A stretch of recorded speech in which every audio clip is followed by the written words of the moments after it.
হরিসভা মন্দিরের রাধা গোবিন্দের মন্দিরের ভোগের প্রসাদ আপনাদের দর্শন করাই। খুব ইচ্ছে ছিল যাওয়ার, কিন্তু হয়ে উঠল না। তো দুটো বাটা, একটা আমার বাবা দিয়েছেন আর একটা মন্দির থেকে আমাকে দিয়েছে। তো দুটো বাটা আপনাদের দর্শন করাই। ধরুন একটা বাটা আপনাদের খুলে দেখাই। ভীষণ ইচ্ছে ছিল যাওয়ার, প্রতি বছরই যাই, কিন্তু এবার ছেলেরও পড়া করে যাওয়া হয়নি, আর লিওর জন্য, মেনলি লিওর জন্য আমার যাওয়া হয়নি। তারপরে তো কাজকর্ম সব কিছু আছে।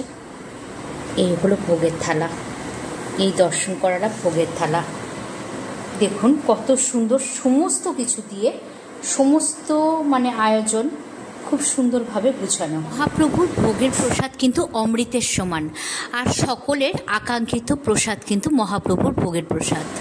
সম্ভবত একই আছে, তাও আপনাদের একটু খুলে দেখাই। আর একটার উপরে আর একটা বসিয়ে নিয়ে এসেছে। হ্যাঁ, একই আছে, কিন্তু একটার উপরে আর একটা বসিয়ে নিয়ে আসার জন্য ওটা একটু লেগে গেছে, চ্যাপটা হয়ে গেছে ভাতটা। এই হলো ভোগের থালা। এই ভোগের থালা দর্শন করালাম আপনাদের। ভোগের থালা দর্শন করা কিন্তু অনেক পুণ্যের কাজ। খুব সুন্দর কীর্তন হয় হরিসভায়। এটা ফাল্গুন মাসে হয়।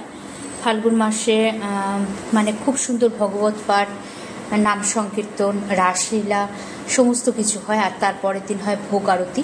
আজকে ছিল ভোগ আরতি দুপুরে, সেটা দুপুরবেলা হয়। আর তারপরে সবাইকে, যারা যারা আসে সবাইকে খিচুড়ি খাওয়ানো হয়, খিচুড়ি লাবড়া খাওয়ানো হয়, প্রসাদ দেওয়া হয়, প্রসাদ বিতরণ করা হয়। সবাই একসাথে বসে, এক জায়গায় বসে সবাই প্রসাদ গ্রহণ করেন। খুব সুন্দর, ভীষণ সুন্দর দৃশ্য। আবার ভোগারতি যেদিন হয় সেদিন সকালে নগর কীর্তনও বেরোয়, খুব সুন্দর। কিন্তু এত সুন্দর দৃশ্যটা আপনাদের সাথে শেয়ার করতে পারলাম না, যেহেতু আমি যাইনি। আর তার জন্য আমি ভোগের প্রসাদটা আপনাদের সাথে শেয়ার করলাম। এটা আমার ছেলে নিয়ে এসেছে বলতে, ছেলে গেছিল পড়তে, পড়ে ফেরার পথে আমার বাবার বাড়িতে এই বাটাগুলো রাখা ছিল, ওখান থেকে নিয়ে এসেছে। আর আমরা কিন্তু ছোটোবেলায় ভোগের প্রসাদ দর্শন করার জন্য হাতে টাকা পয়সা নিয়ে দাঁড়াতাম। ভোগের প্রসাদ কিন্তু খালি হাতে দর্শন করা যায় না। আপনারা সকলেই জানেন ভোগের প্রসাদ দর্শন করতে গেলে খালি হাতে দর্শন করতে নেই। তো আমরা ছোটোবেলায় হাতে 16 আনা হলেও, 1 টাকা হলেও আমরা হাতে নিয়ে দাঁড়াতাম যে ভোগের প্রসাদ দর্শন করার জন্য। ভোগের প্রসাদ দর্শন করা মানে কিন্তু গোবিন্দের দর্শন করা। আগের দিনগুলোই বেশ ভালো ছিল। এখন তো সংসারের জন্য, লিওর জন্য, ফেসবুকে সময় দেওয়ার জন্য যেতেই পারলাম না। তো যাই হোক, গোবিন্দের প্রসাদ তো পেয়েছি, ভোগের দর্শন তো করেছি। সেই দর্শন মানে গোবিন্দের দর্শন করা। আর সেই গোবিন্দর দর্শন আমি একা করিনি, আপনাদের দর্শন করালাম। তো ভিডিওটা কেমন লাগলো অবশ্যই জানাবেন।